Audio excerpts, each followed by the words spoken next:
بسم اللہ الرحمن الرحیم۔ السلام علیکم۔ شام ٹی وی کے ناظرین کو خوش آمدید۔ ناظرین، انسان کی حقیقت کیا ہے؟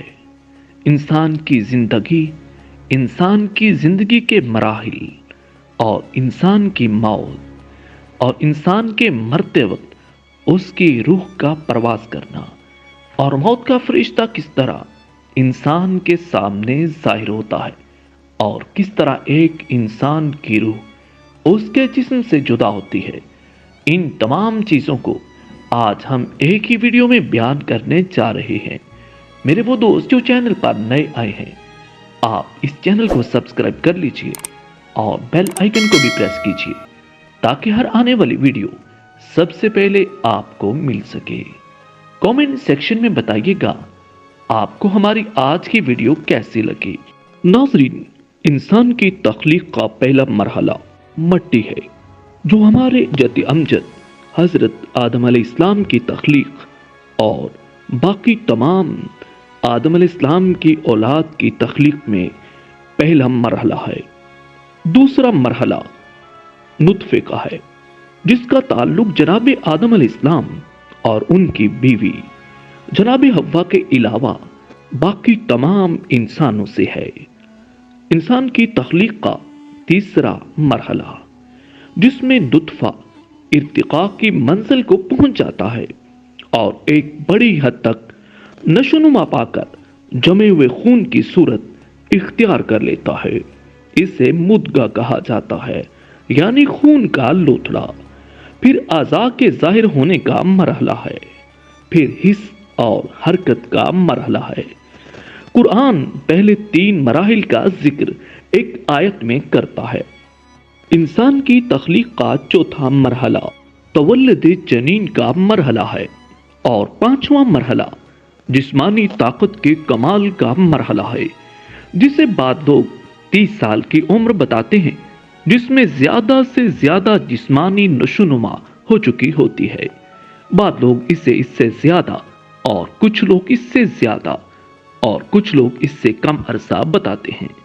البتہ ممکن ہے کہ مختلف افراد میں یہ مراحل مختلف ہوں۔ قرآن میں اسے بلوغ اشد سے تعبیر کیا ہے۔ ناظرین، اس کے بعد وہ مرحلہ آتا ہے جس کے بعد پیچھے کی طرف لوٹنے اور توانائیوں کے آہستہ آہستہ ختم ہو جانے کا مرحلہ شروع ہو کر بڑھاپے کے دوران تک جا پہنچتا ہے، جو کہ چھٹا مرحلہ ہے۔ آخری کار عمر کے خاتمے کا مرحلہ ہے، جو آخری مرحلہ ہے، جو اس سرائے فانی سے اس عالم جاودانی کی طرف منتقل ہونے کا وقت ہے۔ لیکن شام ٹی وی کے ناظرین، یہ نقطہ نہایت قابل غور ہے۔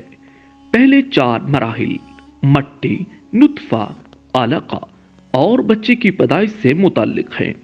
ان مراحل میں انسان کے کسی قسم کے ارادہ اور اختیار کا کوئی عمل دخل نہیں ہے، لیکن بعد کے تین مراحل میں جو قوت جسمانی کی انتہا کو پہنچنا، اس کے بعد بڑھاپا اور پھر عمر کے خاتمے سے متعلق ہے، اس میں انسان کا عمل دخل ہے۔ انسان ایسے کام کرے جس سے وہ جلد بوڑھا ہو جائے یا قبل از وقت اس کی موت واقع ہو جائے۔ لیکن یہ بات بھی بڑی دلچسپ ہے، کائنات کی چھوٹی سے چھوٹی مخلوق سے لے کر بڑی سی بڑی دیو ہیکل مخلوقات کو بھی موت واقع ہونی ہے۔ ان کی اموات بھی مختلف قسم کی ہیں، لیکن ہمارا آج کا موضوع انسان کی تخلیق کے مراحل اور انسان کی موت اور اس کی روح کا جسم سے جدا ہونا ہے۔ ایک بڑا اہم سوال، جب انسان اس کی روح اس کے جسم سے جدا ہوتی ہے، انسان کی آنکھیں کیوں کھلی رہ جاتی ہیں؟ آج اس ویڈیو میں ہم آپ کو اس بات کا جواب احادیث مصطفیٰ صلی اللہ علیہ وسلم کی روشنی میں بتانے جا رہے ہیں۔ اگر آپ کو یہ معلومات پسند آئے تو ویڈیو کو لائک اور دوستوں کے ساتھ شیئر کرنا مت بھولیے۔ عام طور پر یہ سوال کیا جاتا ہے کہ مرنے کے بعد میت کی آنکھیں کیوں کھلی رہ جاتی ہیں؟